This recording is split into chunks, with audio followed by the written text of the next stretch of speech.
to just introduce yourselves a little?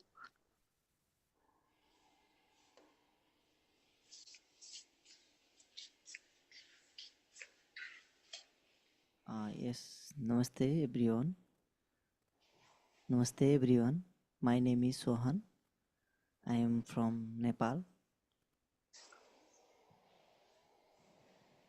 It's okay? Yeah, yes.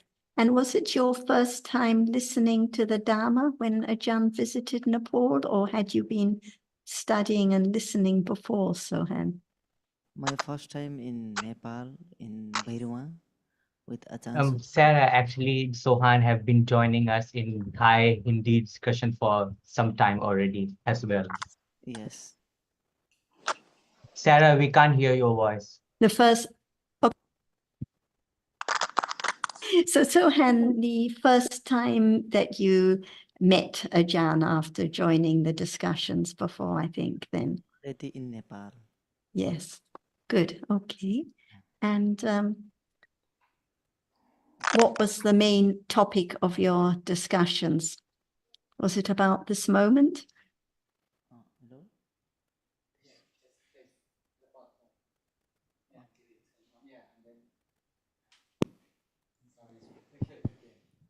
Namaste, my name is Priya Bania. I am from Nepal. Glad to meet you, Priya. Same to you, Ajahn. Namaste, Ajahn. My name is Payal Kasaudan. I am from Nepal. It's very glad to meet you too, Paya. Thank you, Okay. Ajahn. Same here. Good to see you all.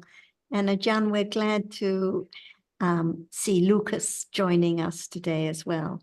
So I'm wondering if anyone has anything they would like to bring up. I think Lucas prefers to listen for now. Do any of the three of you from Nepal have anything you would like to bring up now? Anything you'd like to ask about? I will be asked after startup meetings, someone another. Then maybe I have one question, then I will be asked. Very good. Fine. First, Good. we wanna listen the discussion, and if we didn't understand anything, we'll ask. Okay, good. All right. Anyone else? Yes, go ahead, Robert. So one of the questions I'm currently dealing with at the moment is in the Visuddhimagga. Some people bring this up from time to time. It indicates that for a beginner in Vipassana, who's not Samatha Yanaka, the Sukha Vipassaka, the usual way is to go via the four elements. Apparently because the four elements are fairly obvious that one should use those as an object for understanding. Yet, I think we would say that the Visuddhimagga doesn't say it has to be, it just says that's the usual way. But I think we would say that any object, whatever appears, is a suitable object for the beginning of understanding. And I just thought I'd bring that up as a topic.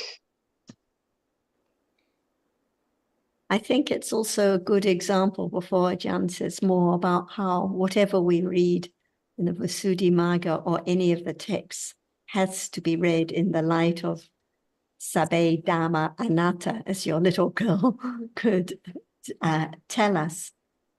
Dhammas are anatta. No one can select anything. No one can decide what to understand, what to be aware of. No one can say, this will be first, this will be second, because right at this very moment, what arises is by conditions. What appears is by conditions. So when there's the idea of a self that can select and choose, whatever is read or translated in this way. But perhaps Ajahn would like to add more on this topic from the start.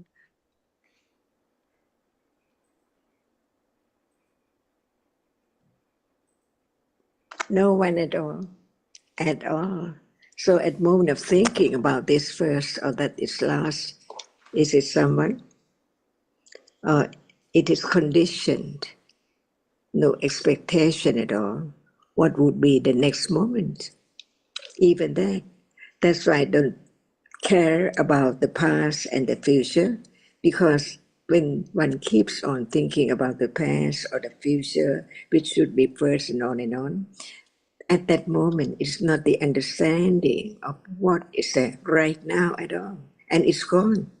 It has a reason and then gone. And no understanding of the truth at all while thinking about what should be first. So keep on understanding the truth, anatta, what would be next moment. It's not by anyone at all, only by conditions. To be aware and understand that which appears unexpectedly at all. Is that true? Is that anatta? Or is it as one expects? Even that should be carefully considered of anatta.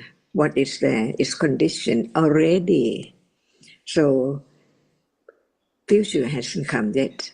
So when there's no understanding of what is there right now at all, how can there be the understanding of Dhamma? Because it's just thinking about what would be next, what should be next, what to begin next, and so on. Consider what is true, what is not true. No matter what's said or what is there in the book, but the truth is the truth. At that moment, it's I. No understanding of the nature of reality which is there, as it's just conditioned. Even to think at that moment is conditioned. Otherwise, when will there be the understanding of that which is conditioned? Is that right? Just consider Yes, what is it's, there. it's Right now, yes, what it's is right. there? Ajahn. Yeah, it's there unknown until it's known. Not away from what is there as the world is moment. Seeing is not outside the body, it's so close, it's there. But at moment when there is considering about that which experiences visible object or what is there right now, it begins to understand the nature of that which now sees. So just understand seeing is so very deep and very subtle. If we don't talk about seeing right now, is there any condition even just to think about it?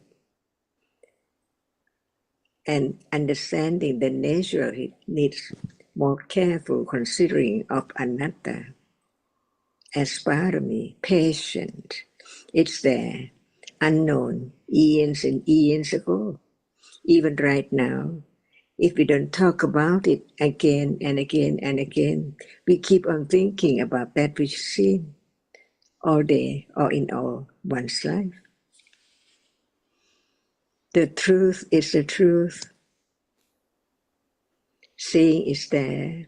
There must be conditions for carefully attend to the characteristic which is there, not that which is seen, not anything at all, only that which now experience without shape and form and sound at all. Only that which is there seen, not the reality which sees it. Keep on, on and on and on. And there can be understanding of how subtle it is, even just seeing right now. Just talk about it.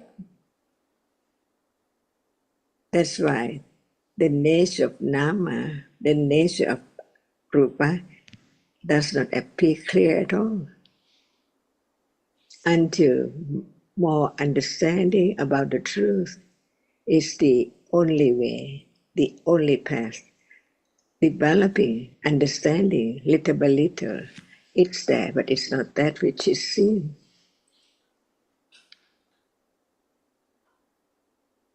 Hearing, considering, it's moment of developing firm understanding, little by little, of that which is there to be known. That which is not there cannot be known. And how much understanding of the nature of that which now sees is not anyone, little by little. But when there's the idea of something first, it's not anatta.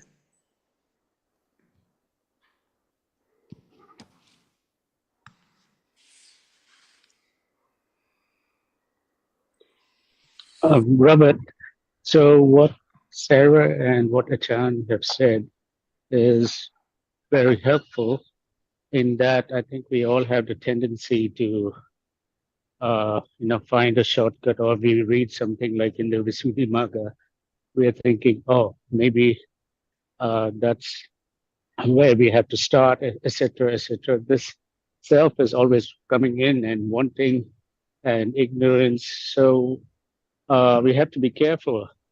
However, maybe this is gives some indication as to why the Visuddhimagga said what it did, what you just quoted.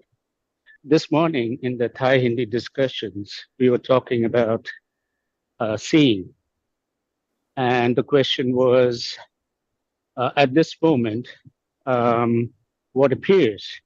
At the moment of seeing what appears, the answer was that they're seeing appears. So Achan asked back, is it seeing or that which is seen? Is it really seeing? So after some consideration, Asha said it is a visible object that appears. So Achan came, pointed out that even what appears, which is visual object, that we don't know. Then what about chitta, which does not appear? Isn't that even more difficult? So I think there may be some something to point at. What the Visuddhimagga is saying is that what appears like visual object and sound, the chitta doesn't appear. Maybe if there's no understanding of that, then it's unlikely that there will be understanding of chitta. Yeah, I think that's what I would say too, Sakin. Yeah, just maybe in the beginning for the dry inside work of the elements and the derived material phenomena are what is more obvious. That's exactly what I would think, but I wait for others to come in too. John, yours. John, you. Thanks, Harji. I think, can you hear me now? Yeah.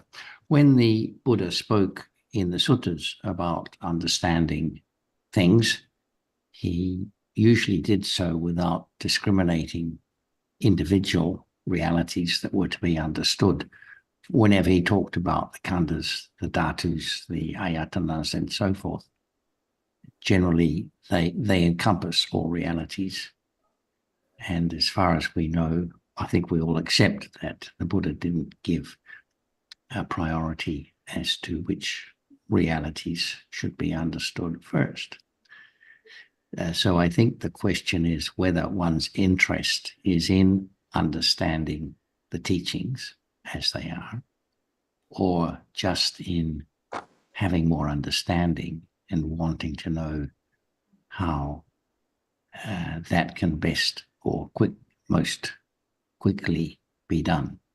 Not referring to Rob or anyone, of course. I'm just making a general observation. And it's the interest in the teachings, of course, that is going to be the condition for awareness and understanding. And the less that it revolves around one's own progress, then the better. yeah, my comment. Thanks. There's just little bit I want to comment as well. Like Buddha said that Dhamma is not to be known but to be understand. Because if we say to be known, like if we study any subjects and we know this point, this is actually not right, because it's meant to be understand by anatta, by unselected. It's not to if we say to know, it's like expected to know this after learning this, but that is not right. It has to be understanding with by anatta, I mean no choice, no selection, what to know, what will be, what Panya will understand. It's not like knowing, it's like, saying that this have to be, but we know that Dhamma is not according to any, it cannot be expected.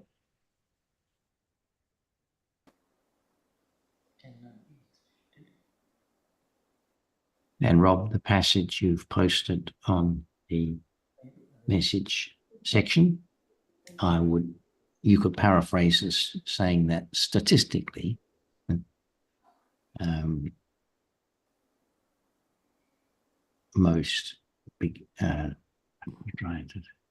statistically, the elements are more the object of. Actually, it doesn't talk about the beginner there. Now that I look at it, the dry insight practitioner mostly engages in the meditation subject through the approach of the four elements analysis. I'm not quite sure what that means, but to me it doesn't. It's a matter of emphasis rather than anything else, and it's a statistical correlation. I think so too. It's just like Sukhinda was saying, that was brought up in the discussion that he was listening to. That's my conclusion. But of course, a lot of people seize on passages like that and say, right, we will do the four elements meditation, and then we're on our way to become Sukhavipasakas, or they are doing it. They think that, and it feeds into the idea of a technique. Sorry, I'm just walking at the moment. Ryan's got his violin lesson, if it's a bit unclear. I'm talking about in the car now. Yeah. So that's how I feel. I mean, the whole point of the Abhidhamma, the whole flavor of the Abhidhamma is one of anatta, no self at all, anywhere. And as Ajahn has been stressing, if we don't get that point, we're going way off.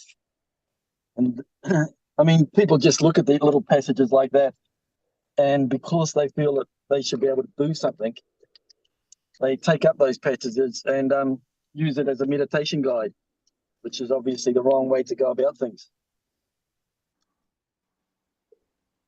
And this is why the beginner in Vipassana, as you put it at the start, is not the one that focuses on an object, an element, or any other object, but the one who begins to understand that there are just dhammas, nama dhammas, rupa dhammas, arising by conditions, no self to be found, nothing to be done at all. This has to be the very beginning. So without this beginning, whatever one reads, whatever one follows, it will be the wrong way, the wrong path. So the beginning has to be the start of appreciating that there are just conditioned dhammas, no self at all. And as Right. John was That comes back. Sorry, Sikhin. Go on. no, and as John was just saying, he pointed out that whether beginner or advanced, anyone who's got any level of understanding, he or she'd just be interested to hear and understand what's heard, no choosing.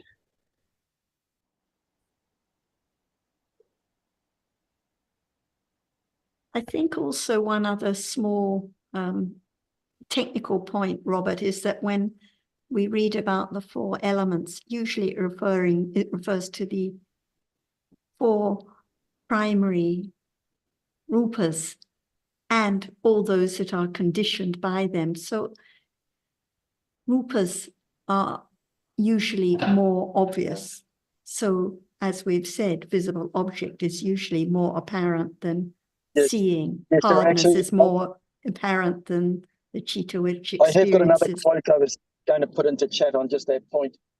A very similar quote says the four elements and the derived materiality, such as visible object and so on. So yes. So exactly. implied. Yes. And so Yes. like we were just discussing, the chitta is more subtle. It doesn't mean that hardness has to be the object of understanding before seeing or bodily experience. But usually hardness is more apparent. That's all. It doesn't mean focus on hardness or expect to experience hardness first because it's a primary element, not at all primary rupa.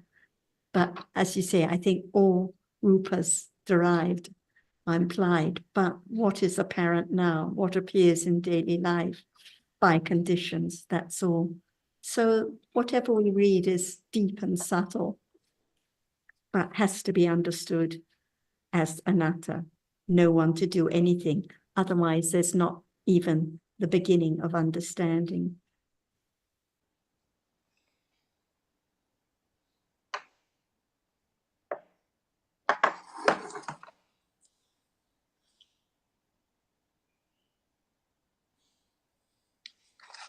Please excuse me. Although I do read and study and reflect. For example, the other day, whilst reading, I encountered a reference to the dispeller of delusion. And on looking at it, I could see it's a huge body of literature there, just a lot of material. And there's a vast amount of material to be covered. And I couldn't ever understand it, even if I studied all the time. And it would leave no time for the application, for the experiencing, the living, and just letting the Dhamma reveal itself to me, to unfold naturally in my day-to-day life. Dhammas arise and pass away so quickly. So just to be present, aware of whatever is arising at this moment is an amazing thing to me. And it's wonderful to be back. Just a brief update. I was away in February, March, and then I returned to Bangkok and was very busy again packing and moving. And it's good to have some time while the dust settles, if you will, to study up a bit. Thank you kindly. Welcome back, And I think Eve. Eve, I think you will agree that the authors of the commentaries were of great wisdom. So, like as with the Buddha, whatever is taught is for the purpose of understanding what appears now.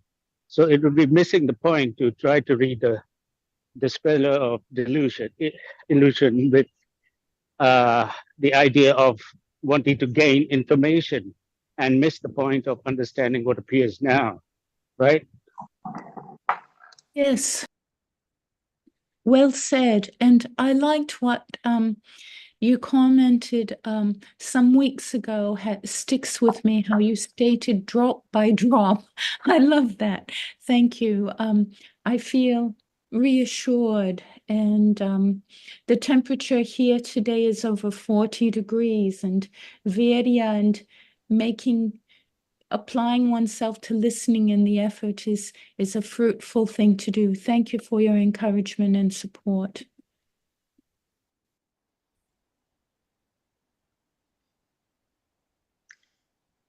For those who don't know, the dispeller of delusion is a translation of the Samoha Gunadani, I think, which is the commentary to the Vibhanga, the second book of the Abhidhamma. And Eve, I take your point. It's a great point about getting to the present moment and so on, but it's only a 2-volume set, and it really is quite full of wisdom. So I wouldn't put it away forever. I would look at it from time to time. That would be my advice. And it elaborates on what is in the Vibhanga, the Abhidhamma text itself in great detail, which is so helpful. But like with the Visuddhimagga or any of the other texts, it can be read rightly or wrongly. So again, one has to appreciate that it's all about dhammas, and as Robert said, can be very, very helpful. Yes, I'll take it bit by bit. But it's not a rule that one has to read cover to cover, but as for reference or checking details, it's very, very helpful. One of my favorite texts. And Carmen, I don't know if you would like to bring up some of the points which are a little relevant here that you have mentioned on VSG about how those who are experienced and wise and have translated and members of Sangha are confident that what they say is right, which may be different from what we say, and how only very few people are interested in understanding the truth. And usually we interpret things in the way we would like to. Would you like to add some more comments?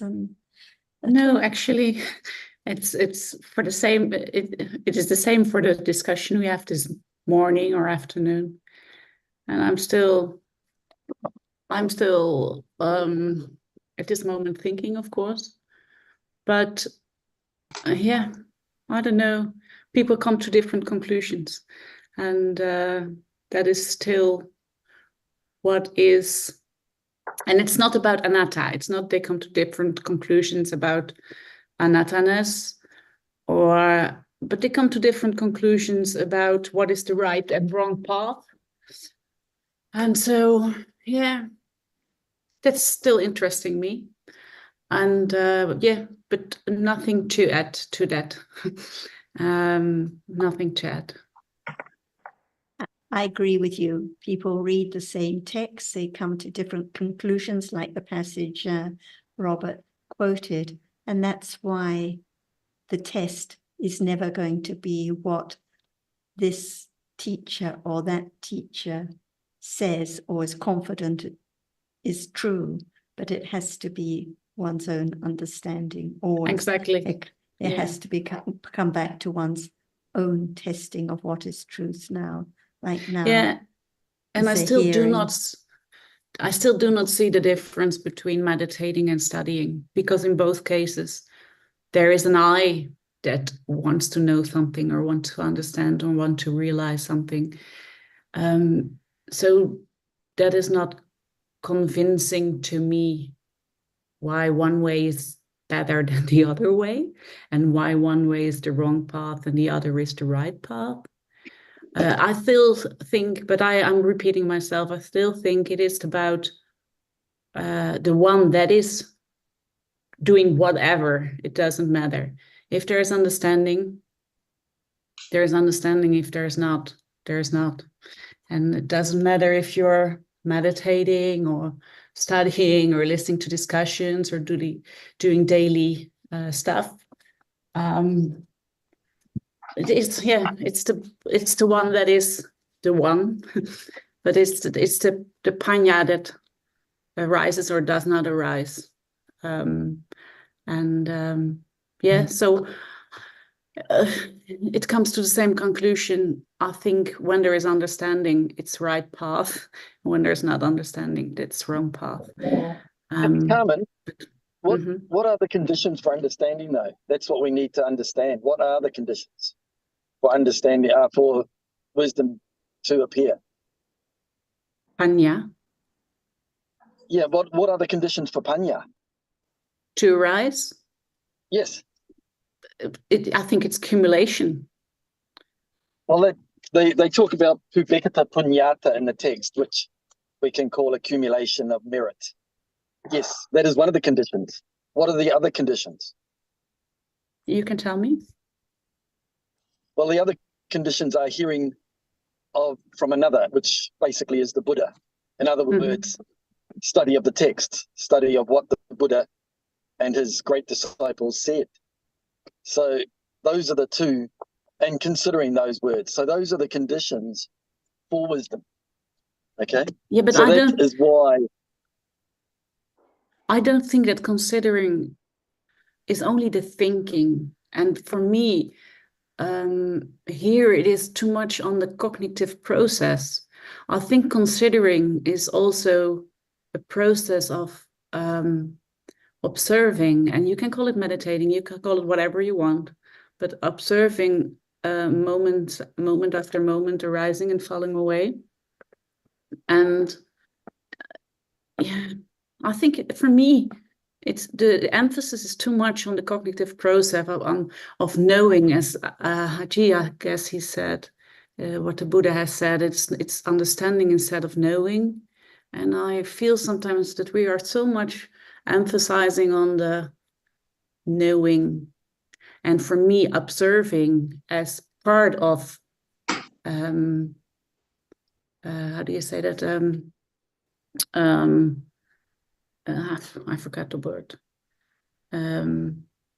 Anyway, it's part of what is the word? I don't know. So yeah, I think Are you thinking of wise consideration? Yeah, thank you. Thank you, Jonathan. Yeah, the wise consideration. I think it's more than only the studying and the listening. It's the really close observing. And so you're thinking of wise consideration as a doing some kind of doing. Now, but that's what we're talking. People, we are studying here. I'm studying too, so it is. Yeah. In that sense, it is a doing, Yeah, I'm sitting here. That's also a doing. Doing, I understand that it's accumulation and by conditions that I'm sitting here. But I'm talking about the actual moments of wise consideration. Are they a doing, or are they something that happens by conditions? Yeah, of course. Yeah. So what about someone who, for example, thinks that reciting a mantra will be wise consideration, or beating a drum, as some people do? We stayed with a group in India once who think that beating a drum or prostrating on the ground, that sort of thing. I think that's a lot of culture coming in. Right. So I think whatever you do with understanding. So that could be done with understanding then? Because it's just present moment. It doesn't matter what you're doing with understanding, if it's prostrating, right, if it's... But if you see a connection between beating a drum and wise consideration. I would not say, for me, no. Let's say it like that. No. Right. But I cannot judge for other people how it works in their mind. No, we're not trying to judge other people. We're trying to clarify the meaning of Buddha's teaching. That's all. It's if there is a connection in one's mind between prostrating and wise consideration, for example. No, not for me. So that's because there is no cause and result there. There's no connection. So the thinking is quite wrong. So it couldn't lead to wise consideration if that's the thought. I mean, I'm not talking about someone who enjoys playing the drums for pleasure. I'm talking about someone who thinks that the beating, ritualistic beating of a drum is a condition helping for you. Wise consideration. No, not by itself. No. But if you see it like we are considering thinking just and seeing and the present moment, if you look at it in that way, if someone is considering doing this on the drum. I don't know, you know. So in that sense, it doesn't matter what, as long as it's the present moment. But it, by itself, it doesn't have a relation to receiving or. So we agree it's not a matter of what is being done, but it's a matter of what the thinking is in terms of what conditions the wise consideration. Yeah.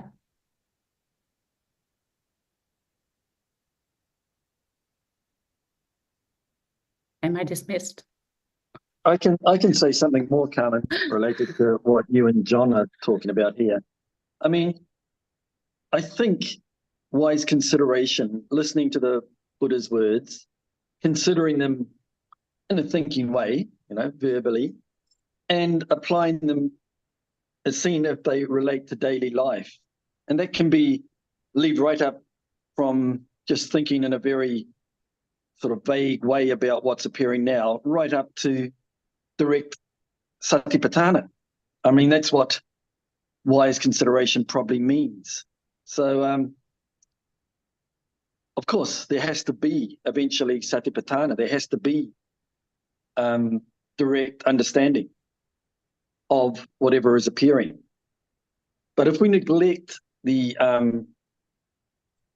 thinking in words, the general thinking about what's appearing now in a thinking way based on what we've studied, what the Buddha has said, and we try to jump directly to satipatthana, we try to subtly make awareness arise, then we haven't fully taken in the fact that everything is anatta.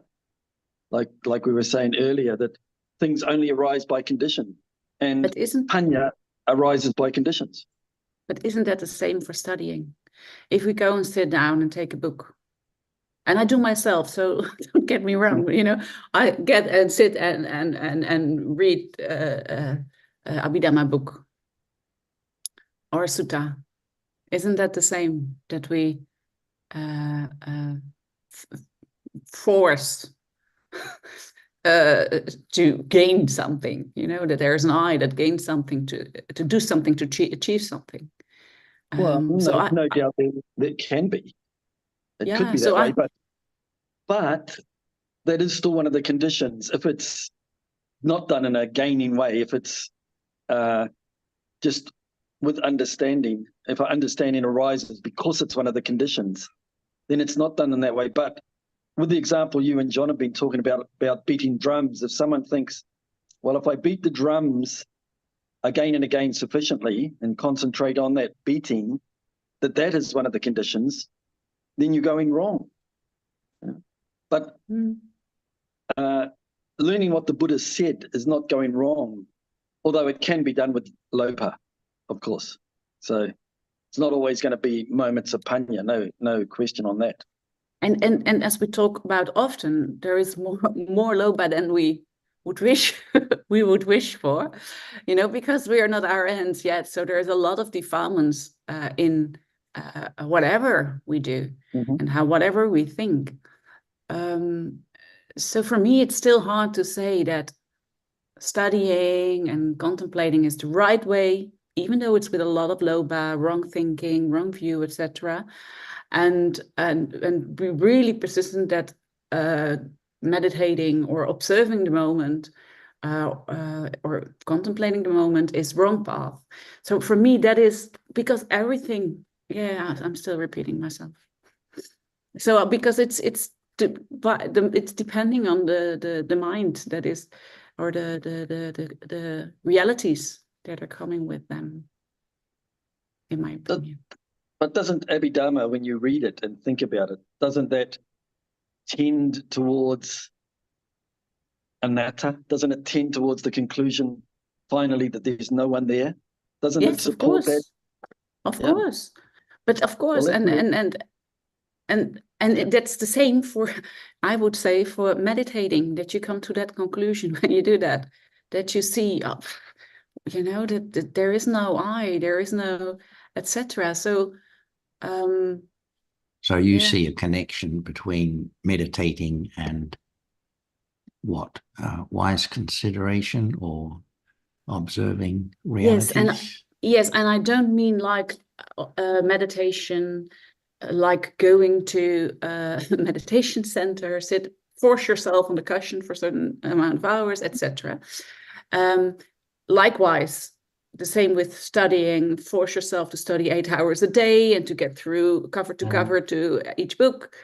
But observing the moment, like, observing whatever, and not like going slowly, what we talked about often, everything goes but just observing. And I think it's what we talk about a lot, go back to what's now, the seeing, the hearing, etc. And for me, that is meditation. And well, when observing the seeing now, what is the object of the observation? Can it be seeing consciousness, or is it observing the thinking about concepts? I said, when one observes the seeing now, or the visible object now, is it the seeing and the visible object that are the object of observation, or is it the thinking about concepts that is the object of observation? Of course, depending on the state of mind of the person, but mostly it would be the observing the concepts, the thinking of the concepts. But then we're observing the thinking, the thinking mind. Is there any moment that is not the thinking mind that can be observed? Yeah, theoretically, yes. There is seeing, but depending again on the mind. So that to me seems like saying, well, if there is concentration on on what is appearing at the present moment, then the realities, the fundamental realities of that, for example, seeing consciousness and visible object, become more apparent. I think I'm not sure if I understand you correctly, but I think yes. Instead of, and we know that only panya, those realities can only be the object of panya. They can't be the object of any other citta. Yeah, that's what Ajahn said. Really lovely. I think last time, that panya can only know the present moment. And only so panya studying can know the present moment. Yeah. So studying is not, only panya can know the process for studying, not the. So then the condition for the arising of panya is focusing on what is appearing at the present moment. That's how you would see it. Yeah, but focusing is difficult already because it sounds like an I can do that, but by conditions.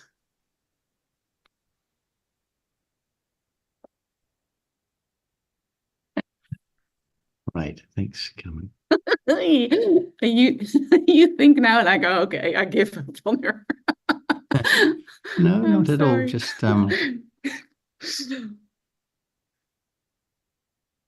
we think that I can observe, or I can focus, or I can be aware. But of course, we know this is impossible. No one can observe. No one can study, focus. No one can study. So the thinking now is conditioned, no matter it's thinking about seeing or thinking about the table, it's conditioned at this moment. So it's never a matter of focusing or observing or selecting an object. And when we talk about study, the true study is not reading the text in the Visuddhimagga, it's the understanding right now of what is conditioned to appear. And that understanding at this moment is conditioned too. So nothing at all to be done. So no matter whether one's reading the Visuddhimagga or clearing away the dishes or joining the Zoom discussion, seeing is seeing, hearing is hearing. And the only point of the discussion is to understand more about how each Dhamma now is anatta. No one there, no practice, no method, nothing to be done at all, at all. So even the slight inclination to try and observe what is now, or to try and focus, is not the right way, because it is I that is trying. So studying is not the book study, it is the understanding. But if the Buddha hadn't taught for 45 years about all the different dhammas in detail, and if the commentaries hadn't elaborated on the detail, we would have no idea. Like, for example, Eve said rightly about being present. Everyone I know would talk about being present. All our swimmer friends talk about being present. But without the Buddha's teaching in detail, no one has any idea of what present is.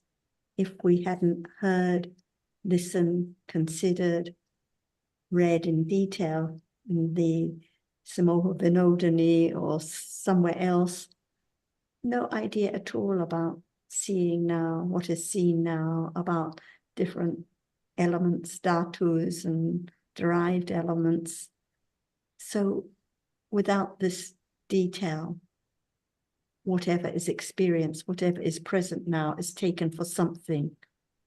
The ocean, the swim, the person, the meditation, the studying of the text is all taken for something. So the true bhavana is just understanding what is conditioned now, no matter where or when or how. But isn't it, I'm basically saying the same, of course, not so, I'm trying to say the same, let's say it correctly, I'm trying to say the same. And that's why for me it's hard that we say, like, this is wrong, this is right, this is wrong, because it's not the path that is wrong or right, it's the person walking on it. Can we say that the wrong path is when there is the idea that I can select an object, I can follow a method, or a book, I should open this particular text but not that text, or I should go left and not right, because it's the idea of I. So when it's the idea of I observing, I focusing, I doing anything, it's the wrong path. But when it is the understanding of just what appears, no matter it's confusion or doubt or seeing or hearing, even if it's just intellectual understanding, but when it's right, it's right. And that's why it doesn't matter how many people think this or that, or what this person or that person says. It can be tested and proved that what is right now is that there are just nama dhammas, rupa dhammas, just each arising by conditions, no one to be found, no one to do anything. So the right path can be understood, and there can be more and more confidence about what is right. But isn't it that we all have to walk on the wrong path? We start there because we don't know. So anyway, but a wrong path can lead to right understanding. Because even studying, because I'm sitting and I'm going here, and with that idea I'm learning about anatta. Even in the meditation I'm learning more about anatta, and but it both in the beginning it's wrong path, because I don't know. I see myself as an I when I still do, of course, but so every one of us, I think, started with the wrong path. Wrong path, not the path was wrong, but our thinking about thinking. That's correct. But I think it's also this is just a passing comment, but we're not talking about who's right, who has right understanding, who has wrong understanding. I think that's important. We're just talking about what is the right understanding of which the Buddha spoke. And it doesn't matter whether it's who, it doesn't matter which individual has or doesn't have right understanding. what is important is to appreciate that right understanding is a moment when citta, accompanied by panya, experiences a sankhara dhamma of some kind or another. And the conditions for them are set out by the Buddha also, as Robert said. It's the past accumulated tendencies and the voice of another that is hearing the teaching and considering it. And these are not actions that someone is doing. Hearing the teachings happens or it doesn't by conditions. One can't make it happen. And the kind of consideration that is being discussed is consideration that flows from that hearing by virtue of the interest already there, that is the past accumulations in the Dhamma. And so it's not, there's no, as you said, it can be at any moment such wise consideration and then moments of awareness and understanding. But the important thing is that it happens by those conditions, not by dint of any willful act on the part of the individual. And it's now moments of right path. It's just a moment now, just a moment of when there's right understanding, and wrong path. It's just a moment when there's moments of wrong understanding. So we don't need to think so much about different situations, which is the right and the wrong situation, but the understanding right now. If there's the idea now of focusing or observing or trying to be aware, it's the wrong path at this moment, no matter where or when, which is your point before. So it all comes back to this very moment. Thank you. Let's And see if Sarah, Ajahn- what you've been saying is can be put it this way, that if there's any awareness of a present moment, it accompanies the understanding that this is conditioned and already gone. It's not in anyone's control. So I'm wondering how that compares with the idea of, let's try to have more mindfulness. That's why even now, if there's the idea of trying to have mindfulness, trying to observe, it's the wrong path. So whatever we're talking about is in a moment now. And gradually, as right understanding accumulates, like Carmen said at the beginning, it develops by accumulating. This is the way that gradually there are less and less thoughts of trying to do this, trying to do that, following a method, observing, and so on. So it's just a gradual development. It doesn't mean it's either right or all wrong. Of course not. The right understanding has to accumulate and develop, and it has to be one's own considering about what is true at this moment. If we just think about this or that scenario, it will never lead to understanding of the truth, but there can be understanding right now that I cannot do anything. I cannot observe. I cannot be aware of an object. I cannot select what appears now because the dharmas are conditioned. Please excuse me. Early on, I had the sense that it was quite a bit ephemeral and something that couldn't be apprehended because there's no specific technique or practice, if you will. And I kept coming back and listening to these discussions to be around good friends, people of similar mind, was my thinking at the time, interest. And I can say that bit by bit, it has made a difference in my life. suffering is still happens. It still happens. The Buddha suffered, and just like the wearing away the handle of the knife, then there is, clinging, ignorance and so forth. So with this knowledge that it took the Buddha eons, incalculable periods of time to become eventually enlightened, and I would be interested in hearing more what this enlightened person has taught. And I could find that here. I'm simply expressing appreciation for today's discussion, and just want to thank you. Glad you can Tanajan Cup. join again. Tanajan Cup. Listening to different people today, I think it's possible that we can see that there are different interpretations upon hearing certain aspects of Dhamma. That seems to me that's very easy to do. That we know it's not necessarily the word. It's obviously not the word that enables. Well, the word can lead to understanding, but the word may not lead to understanding.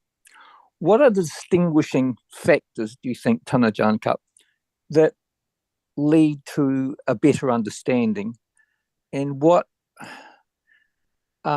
enables that?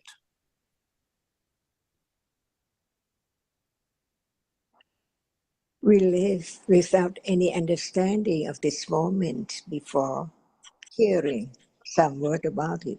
So now what we are talking about, see, just think or consider a very simple question.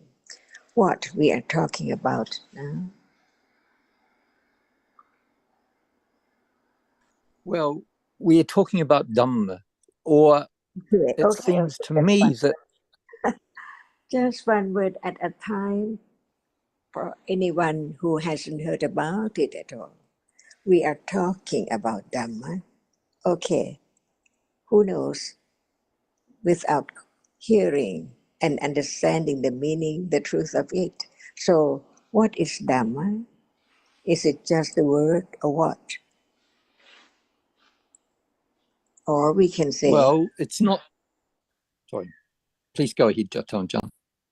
Or we can say, this moment, who thought about it? When we talk about Dhamma, it is right now, this moment.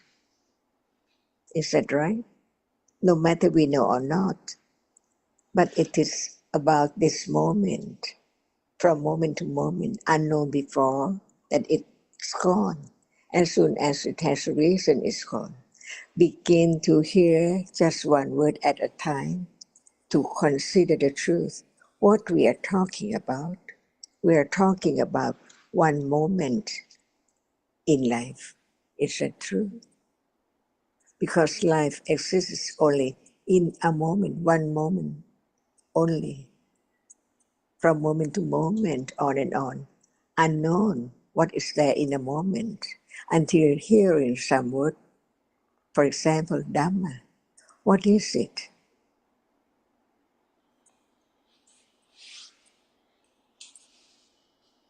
Is it well known, all known, or it's just new, quite new? Dhamma, see? We know someone, something all the time. But what is Dhamma?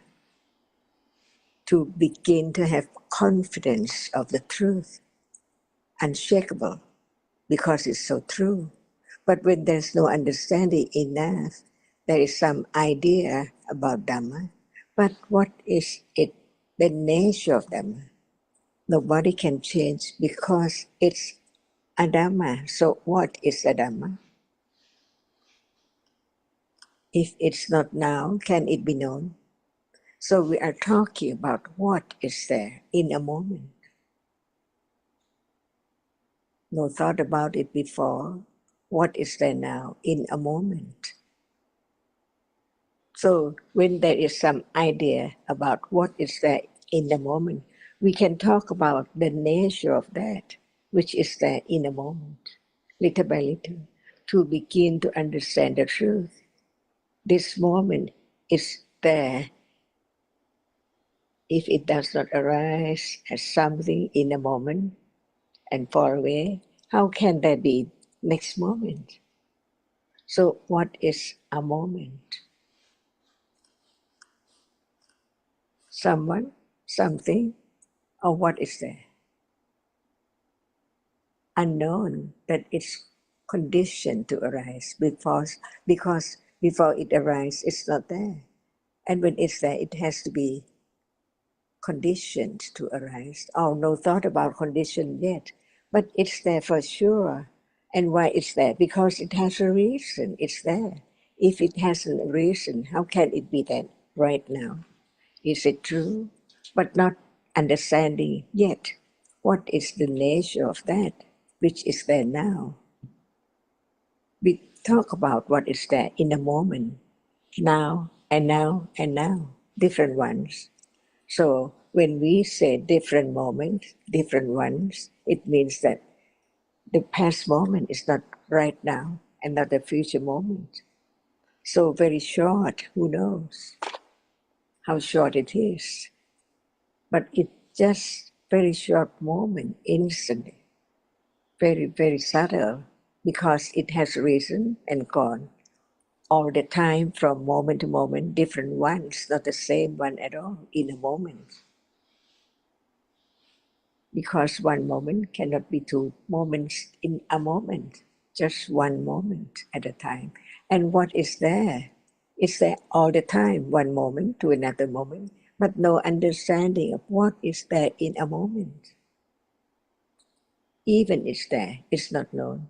That's why shall we talk about it, to understand the nature of it, to be truthful to the truth, that what is it cannot be changed. This moment's gone, and next moment is there, and then gone, and then next moment, what are there in moments, from moment to moment? Are we talking about that? So it has to begin to understand the truth of what is there right now, because it's a moment. And it falls away very rapidly, very quickly, unknown. Years and years ago, never be the same, cannot be the same moment. So what is there, which does not appear as it's not there now? The past is the past, and the future reality or nature is not the same as this one, because this one is not the future one, the next one. Is that true? But the understanding of what is there in a moment is not yet known. That's why we begin to talk about what is there now, to understand the truth, the ultimate truth of that which is there now, one by one. Otherwise, when we talk about many things, how can there be the understanding of what is there now in a moment? So shall we talk about it again and again and again, to have confidence of the truth of the nature of what is there right now? Is it known yet? The idea about it is just the idea, not the nature which has been directly experienced, as we are saying about it.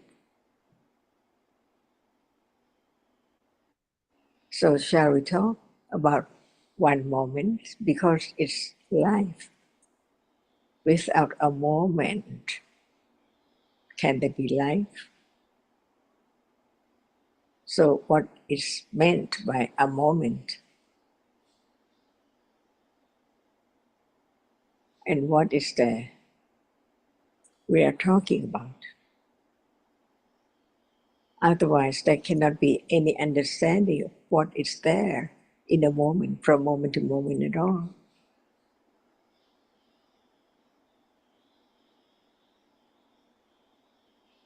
Is there seeing right now? Is there thinking right now? Is there feeling right now? Is there remembrance, memory right now? Is there the reality which is seen right now? Is there that which is heard right now? What are they? Can anyone make anything arise? Can one just try to know it without consider the nature of that which is now appearing, but to ignorance, no understanding, no thought, no careful considering of the truth of what is there is different. For example, what is seen is there now. But what is the nature of that which is seen? It's not anything at all.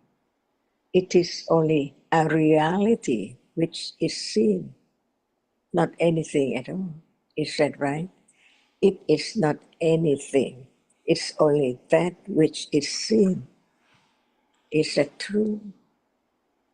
Can it be something else? Or at moment of seeing, what is seen is only that which can be seen and is seen, not the idea about it. Can anyone see the idea?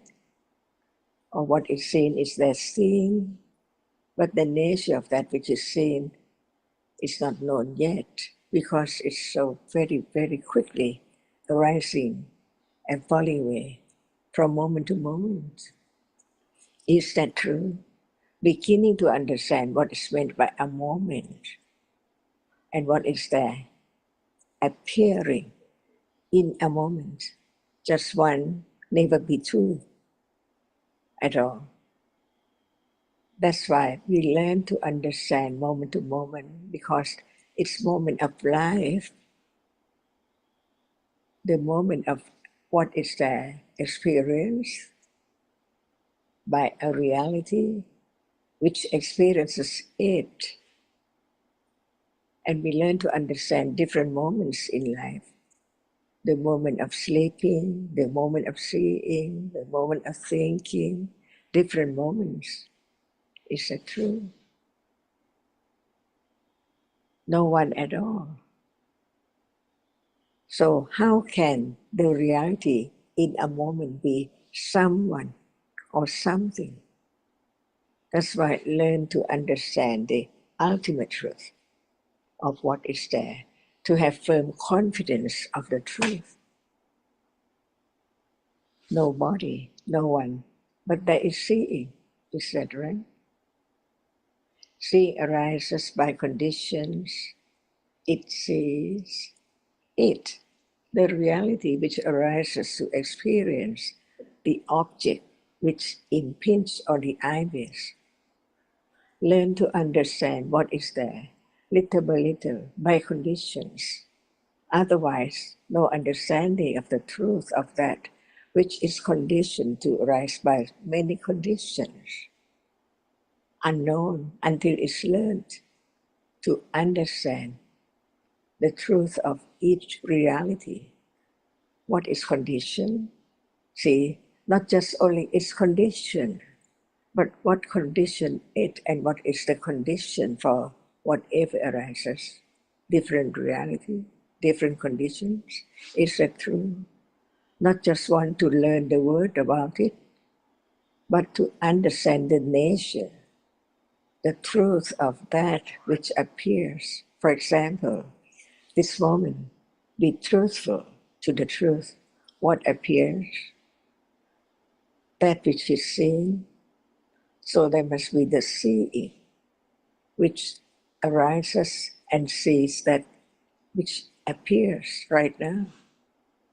Begin to think, to consider what is there, and have confidence that nobody can change the characteristic of what is there at all. For example, they're seeing right now without talking about the nature of that which sees. It's real, it's a reality whenever it arises, it experiences or it sees that which appears at moment of seeing, which impinge on the eye base. We learn a little more about what is that, what condition is arising, to be different ones, to have the confidence. It cannot be anyone or it cannot be anything because it's gone, never to arise again. Different moment. The moment of birth is not the moment of seeing. The moment of seeing is not the moment of hearing. So, since it's so true, can it be gradually developed, the nature of that which begins to understand the truth? If there's no word about it to be thought about, to consider it, how can there be the understanding of the truth of seeing and that which is seen? That it just arises and falls away, never to arise again. Is it true? This is the only way to let go the accumulation of wrong understanding and ignorance, taking what is there as something in life all the time. So, is that which understands real and that which does not understand real? Different realities. At moment of thinking that I see, it means that no understanding of what seeing is at all. But seeing is conditioned. Can anyone make it arise when it's there already? See? So what is there is already there, but no understanding of what is there. Just try to do something to let go something, but the ignorance is there, not understanding the nature of that which is there, just right now. So learn to consider the word, the true word, about the truth of what is there, little by little. No matter what we say, who's that person, but the word comes from the one who realized the truth of it. Otherwise, that's no word about the truth of what is there right now at all. Even we don't name it Buddha, Dhamma, and Sangha or anyone at all. But the one who realized the truth can talk about the truth of what is there for anyone to care, to be known, to study, to consider, to begin to understand the truth of what is there, and then gone instantly by conditions. If it's not rising and falling away so very rapidly, it can be known. But since the way it is, so very, and no one can imagine how fast it is. So what is there now? We can learn to understand the difference between each one. For example, what is sin? It's that which has no shape and form at all. It is that which is there.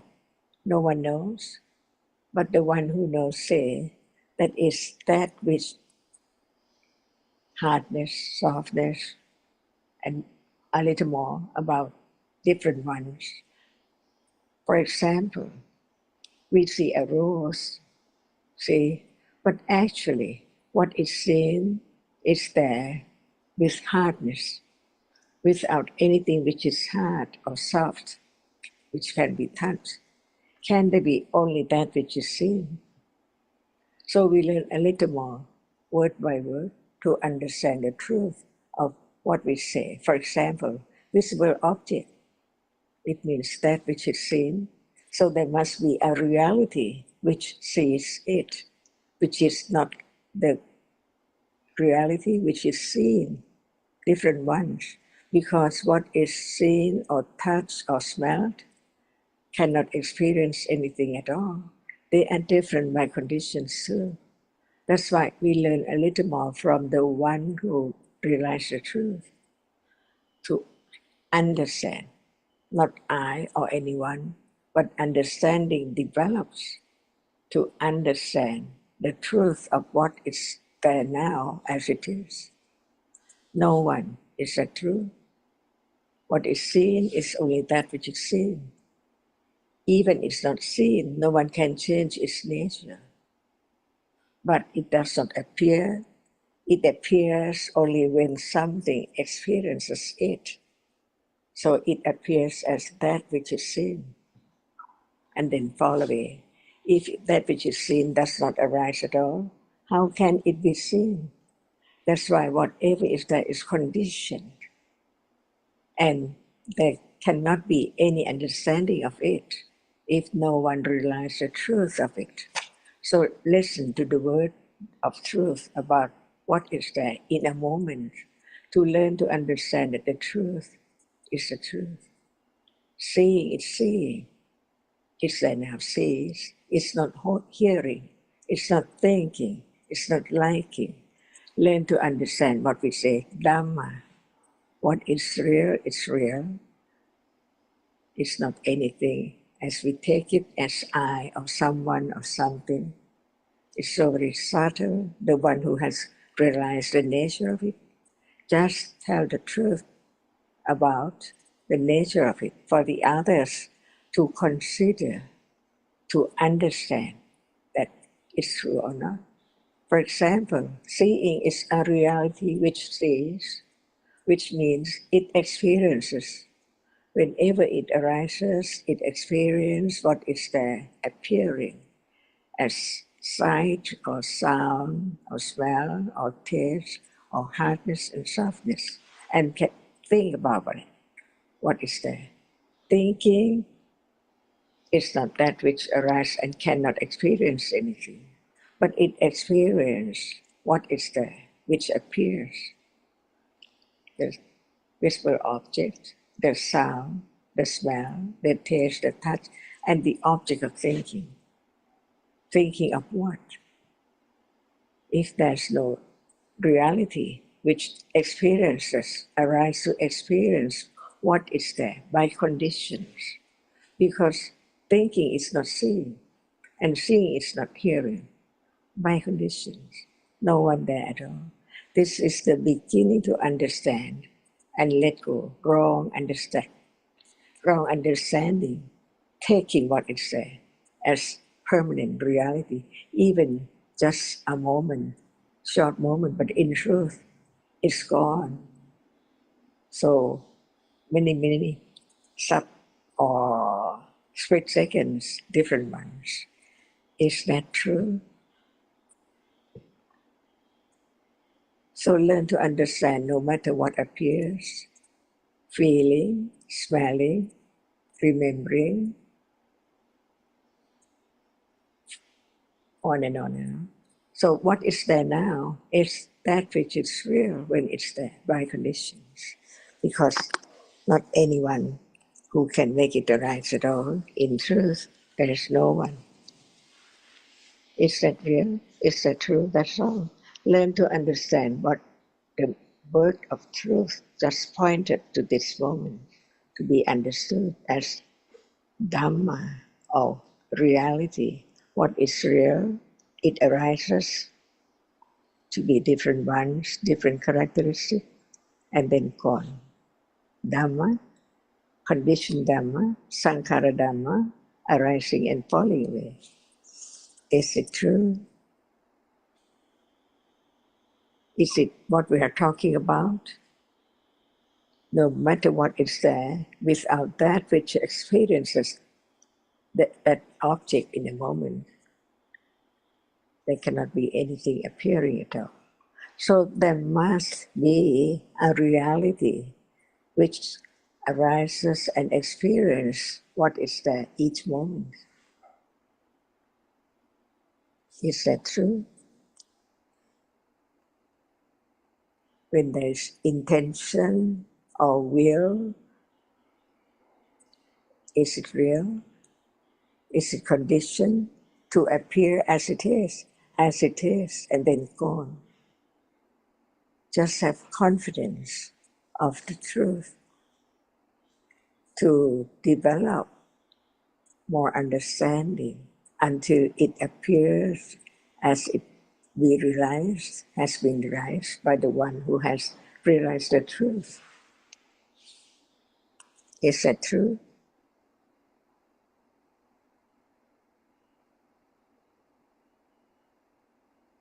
So no matter what one is thinking or one is talking about, there can be understanding of the truth of that moment, of the reality which is there, even right now. Thinking about each word by conditions, and thinking is not seeing, and while talking there is also seeing how rapidity the arising and falling away of split seconds moment is there. Is that true? Is that what we are talking about? Without understanding, can there be the moment of realizing the truth? Because no understanding from the very beginning of what is there now. So how can any moment be realized? It has to begin now, on and on and on. More confidence of the truth as parami. Each word is so true. So what is parami? How many paramis? And so on. And why is parami? Understanding the nature of any reality which is there, not known before at all. So ignorance, is it real? It cannot understand what is there right now. And understanding how come, without hearing, can there be any moment thinking about the nature of this moment? Just, is it true? That's all. If it's not true, just talk about why it's not true. To be studied, to be known what is right and what is wrong. And Right to at know all. whether it's true, it has to be the understanding at this moment, because as you've expressed so beautifully, there is only this moment. As we're just about to finish, I just want to ask Lucas if he has anything he would like to say to you, or any comment he would like to make. No, thank you, Sarah. I'm good. Good. Thanks. And the friends from Nepal, anything you want to ask about that's not clear? Otherwise, please join us tomorrow or the next day.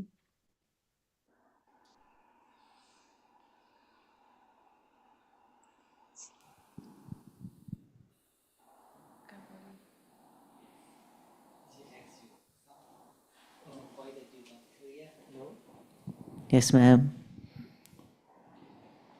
Is it clear, Sohan, or anything you would like elaborated on? Today we have to clear, but when we have question, then next meeting will be. Good. Yes, ma'am. Very welcome to Yeah, join this us at is the only discussions after tomorrow or on Monday. Sorry, go ahead. We will discuss about today meeting. If we have some question, we'll ask we in will. next meeting. The next discussion. I think our time is up, so thank you very much, Ajahn. Sawadee ka. Sawadee ka. Thank you, Jonathan. Thank you, everyone.